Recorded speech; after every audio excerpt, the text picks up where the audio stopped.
¿Será que todo esto de la salud es un episodio más por parte de la oposición de algo parecido a esto? ¿Hacen silencio o, o los callamos? Parece que quisieran volver a esos tiempos, porque si le pusiéramos un nombre a lo que ha venido pasando en las últimas semanas, sin duda sería censura, que se ha venido acentuando desde el pasado 18 de marzo, pues en diferentes ciudades del país el pueblo salió básicamente a hablarle al Congreso para que no hundiera la reforma laboral y pues al pueblo le hicieron oídos sordos. Dicha movilización ha estado enmarcada en un único objetivo y es apoyar las reformas del gobierno del presidente Gustavo Petro. Reformas a las que se oponen sin dar debate y sin escuchar que estas reformas son la razón por la cual eligieron al presidente que tenemos. La hoy oposición desempeña su papel contra Petro o contra el pueblo. Claro, porque el hoy presidente es la representación de los que no han sido escuchados y siguen siendo censurados. Déjeme hablar, que se inventó el señor Álvaro Bueno, Uribe y por eso aquí estamos hablando de la situación de los pacientes, porque estamos hablando de la situación de los pacientes. Bueno, a ver, dígame primero, ¿qué medicamentos le hacen falta a usted en este momento? a mí me hace falta la levotiroxina, unas gotas para los ojos, calcio y otros. ¿Cuánto lleva aquí tratando de que le den ese medicamento? Llevo meses tras esos medicamentos. Vuelvo y digo, producto de la ley 100. Bueno, muchas gracias. Mire, esta situación es la misma que está pasando a nivel nacional. Escenas como esta han pasado antes y mucho. Los micrófonos solo son para grandes empresarios, expresidentes o los llamados analistas, que al parecer siguen un libreto, pues el micrófono queda abierto y no le hacen lo que a la señora que acabaron de ver en pantalla, que le quitan el micrófono cuando se nombra la realidad, y es que no hay reforma a la salud aún, que la ley 100 del 93 es la que rige el actual sistema de salud. ¿Qué venimos haciendo en Antioquia para implementar la ley 100? No solo por la connotación especial de este foro, sino porque después de haber sido ponente de la ley 100 en el Senado de la República,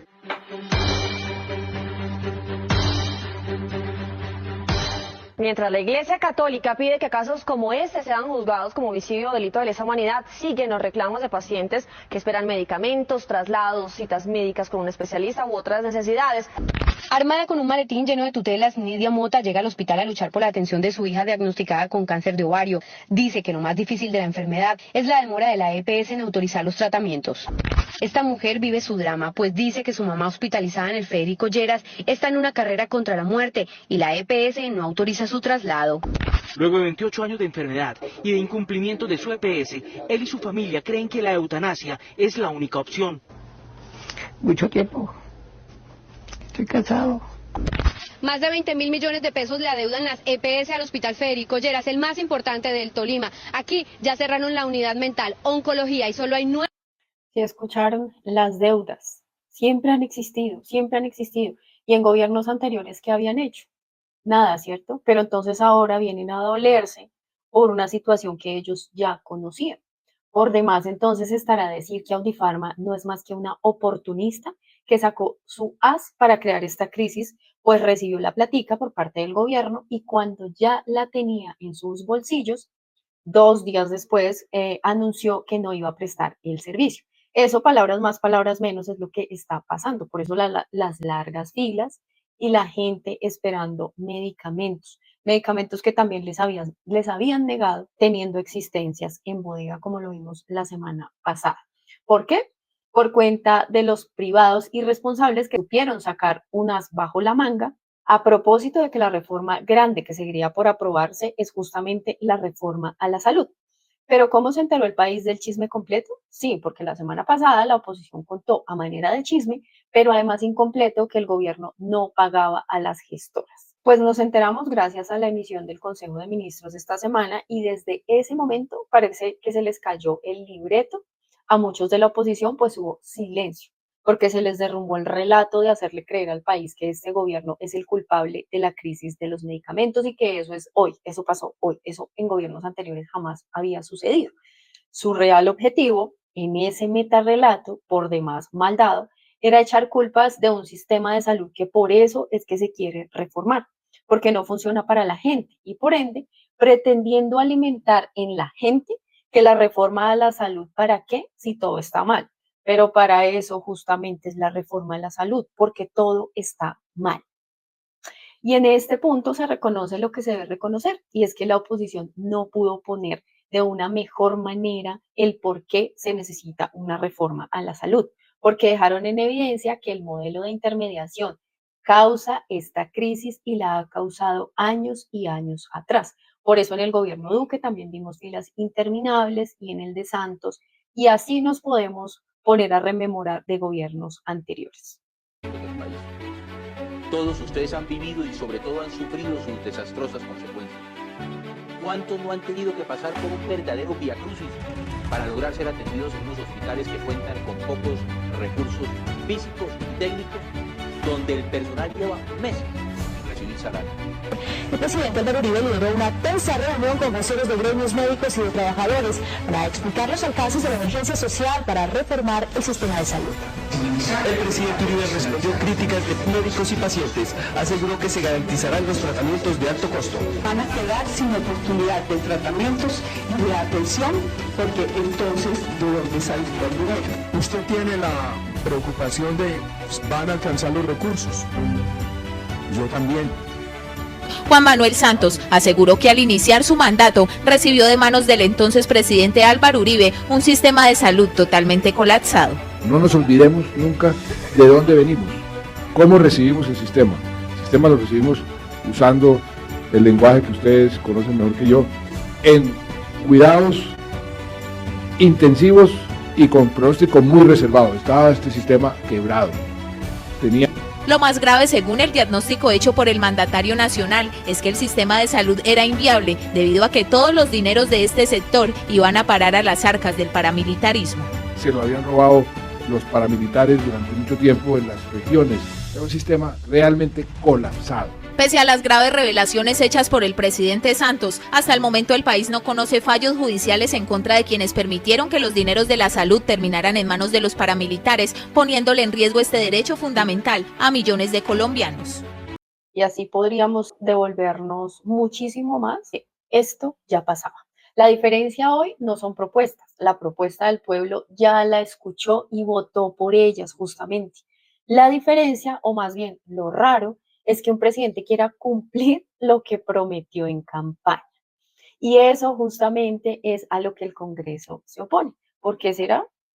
¿Por qué será? ¿Por qué será que el Congreso se opone?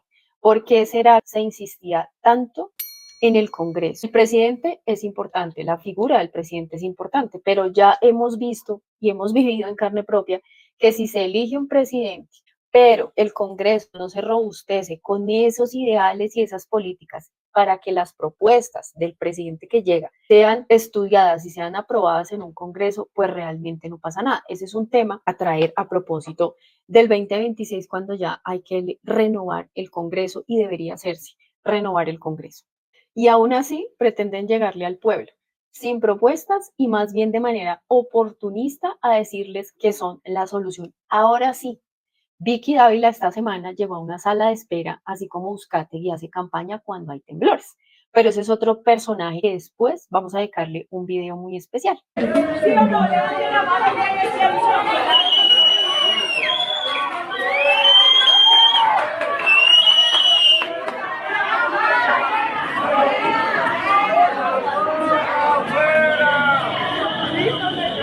Que ahora sí es independiente, que ahora sí viene a proponerle al país que de verdad no responde a intereses económicos como lo prometió y como vimos después una y otra vez saltando de diferente medio. ¿Ustedes le creerían ahora después de que cuando sale de RCN dice que no va a responder a intereses económicos y sin embargo pues lo que hemos visto ya ustedes se han podido dar cuenta, pero recordemos. Es que ustedes son mi regreso y que este es nuestro canal. Ahora no tendré jefe con intereses económicos y políticos. Sin embargo, los colombianos no son bobos y saben que desde los medios de comunicación informan con intereses económicos, políticos y con sus amistades. El pueblo ya sabe y no los quiere escuchar. Si acaso los quisiera ver haciendo, pero está difícil porque no quieren hacer. Se les va la vida prometiendo, prometiendo y no cumpliendo. Pero sigamos con la censura de los demócratas, porque ni usted ni yo tenemos que imaginar la democracia de unos pocos, o más bien de una oclocracia, ejercida por María Fernanda Cabal, pues nunca con el pueblo. Y lo dice ella, no lo decimos nosotros. No tengo otro espacio para poderle presentar esto, senadora. Perfecto, senadora. Le agradezco mucho porque son reformas para el pueblo. Yo soy trabajador. Y yo soy empresario. Exacto. Y son reformas para el pueblo. Si hay más dinero en el pueblo, hay más forma de que los empresarios compren, senadora. Si hay menos impuestos en las empresas, hay más posibilidades. Si el pueblo tiene más ingresos, le compran más a usted. Le compran más a usted, senadora. Claro, senadora. Y esos empleados que usted tiene le van a comprar más a usted si tienen más ingresos. Si me quitan más impuestos, yo crezco más y tengo más ingresos. Pero le compran menos, senadora. Eso fue lo que dijo la senadora cuando un ciudadano la increpó. Así que si usted llega a votar por esta senadora, cuente con que al pueblo pues no se lo nombre porque el pueblo no existe. Curioso que a los que se dicen demócratas no les gusta ni la democracia representativa ni la democracia directa. Para ellos parece que es mejor la oclocracia, la democracia de un tumulto corrompido y déspota que nunca va a ser el gobierno de un pueblo, nunca va a representar al pueblo, porque es que para qué, si no les gusta que se lo nombren, ¿cierto? Pero a son de que hoy estas señoras quieren hacer campaña con las necesidades del pueblo. Hoy sí les importa el pueblo. María Fernanda Cabal, con César Gaviria Trujillo, con Germán Vargas Lleras, con Luis Carlos Sarmiento Angulo, con Paloma Valencia, con toda la oligarquía, iban a estar preocupados por los pobres. Como por qué iban a preocuparse ellos que promovieron una reforma que le quitaba el pan de la boca al pueblo, que golpeaba a los trabajadores de las clases medias. ¿De cuándo acá son ellos los abanderados de las verdaderas causas populares? Piénsalo. Te mando un abrazo. ¿A son de qué? Decía alguien. ¿A son de qué? Hoy sí les importa el pueblo, a razón de hacer campaña con las necesidades que ellos mismos han creado para salir a decir que son salvadores y luego seguir creando la necesidad y así sucesivamente nos la hemos pasado de gobierno en gobierno. A son de que siempre van a recintos cerrados y cuando los increpan pues salen corriendo, como vimos a Vicky Dávila, ¿cierto? Porque no son capaces de responder preguntas, son capaces de emitir y todo es culpa de, y ellos son los salvadores de, pero nunca son capaces de escuchar. Pero también salió la senadora Paloma Valencia a las calles. Qué casualidad, casi nunca sale. Quien pretendía hablarles a los caucanos con un discurso seguramente repetido porque la gente ya no los quiere escuchar. Por eso no se exponen a las calles.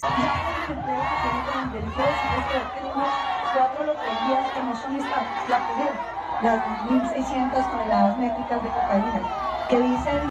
Así reciben ahora a los políticos tradicionales que han metido tanto cuento a lo largo de los años que ya la gente no les cree. Y como acabamos de ver en todo esto, así han censurado al pueblo, no lo escuchan. Cuando el pueblo se va a dirigir a ellos, salen y se van como hizo Vicky Dávila. Cuando el pueblo se manifiesta, como ahorita lo vimos, hacia Paloma Valencia en el Cauca, entonces ella sigue hablando como si solamente tuviera que seguir hablando y no tuviera que escuchar.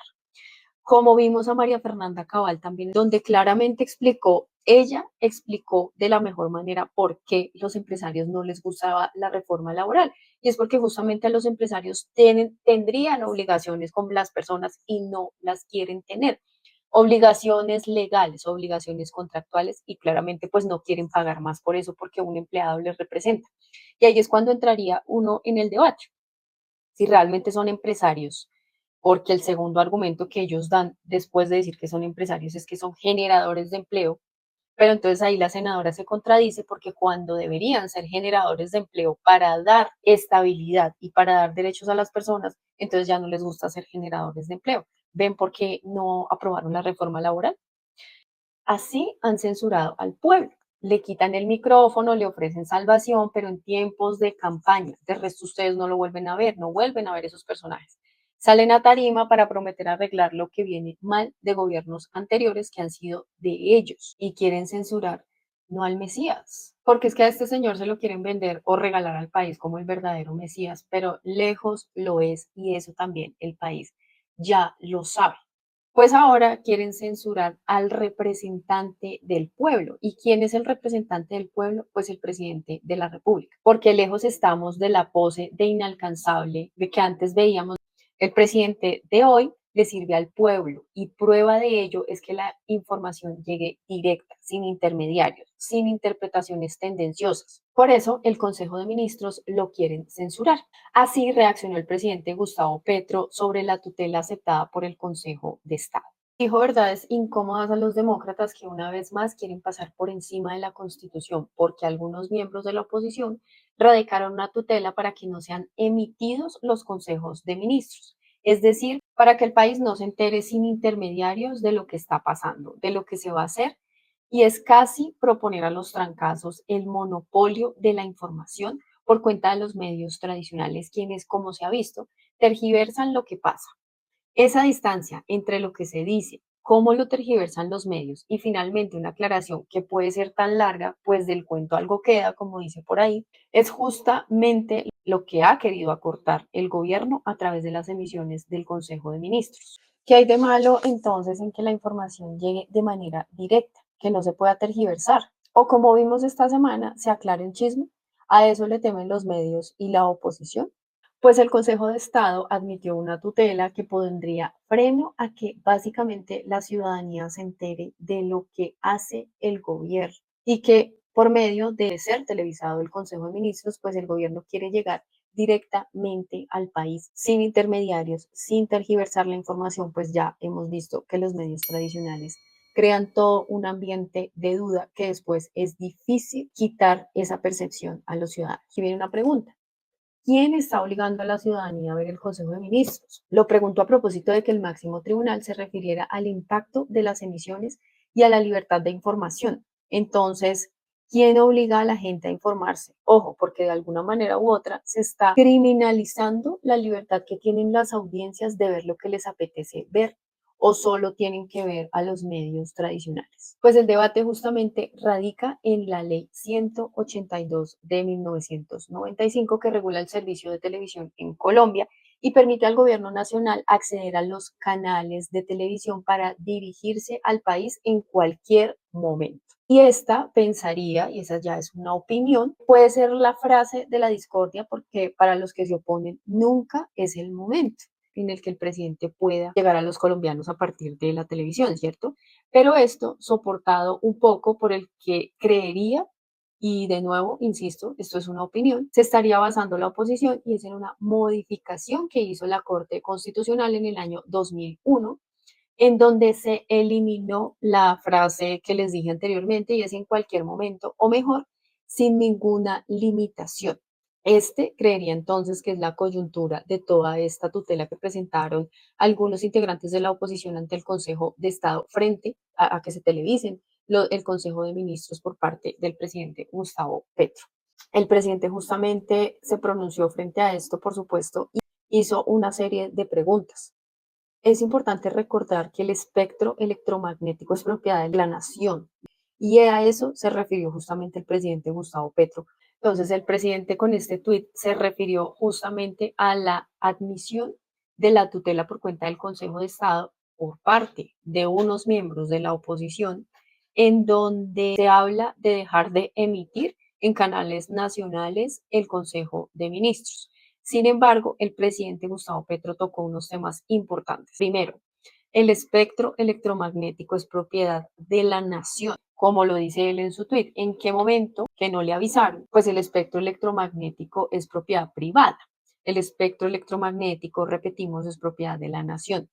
Segundo, cuando ustedes leen inenajenable, significa que no puede ser objeto de comercio. Y todo esto, imprescriptible, es decir, que no pierde vigencia. Entonces, por eso el presidente hace la pregunta. A mí no me habían dicho que el espectro electromagnético pues ya no es propiedad de la nación, ¿cierto? entre otras cosas que se pregunta el presidente en este tuit. Quisiera leerlos en los comentarios a propósito de este tema, del cual se podrían desprender otros, y es: se está hablando de una posible censura. El presidente está planteando una posible censura por parte de la oposición al no querer que se emitan en los canales nacionales los consejos de ministros. ¿Ustedes creen que hay censura? Como vimos al comienzo del video, ¿ustedes creen que de parte de los medios hay censura con respecto a los ciudadanos?